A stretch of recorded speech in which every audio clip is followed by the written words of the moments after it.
Low fade yan. Low fade. At ngayon nga ay may gugupitan tayong pinakapoging batang Baltasar. At ang gusto niya ay low fade. Uumpisahan natin sa overcomb. Tapos 1.5. Yan, papasadahan yung pababa. Tapos lining ng 0. Yan, ihagod nyo parang pabilog. Yan, tapos shaver. Sisiruin yung pinakailalim.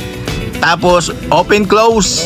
Para umpisa na yung pag-blend. Tanggalin yung guhit. Yan. Pagkatapos ay pag-shave na, bigyan ng lining. Yan, tapos thinning scissor, tatanggalin yung mga dark spot, tapos plantilla. Yan, tapos sa kabila naman, ganun din. Kung ano yung ginawa nyo nung umpisa, ganun din dapat. Yan, ganyan. Ulit-ulit lang, ulit-ulit. Tapos sa likuran, gamit kayo ng 1.5, tapos detailer, tapos shaver. Yan, tapos blending. No, tapos bawas taas. Yan, konti lang pinabawas ng customer. Tapos linisin lang no kasi ayaw ng mataas.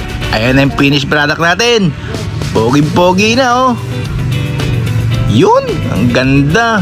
Finish na, pogi na, ngiti naman dyan. Ayan na yung finished product natin. Outcome ba?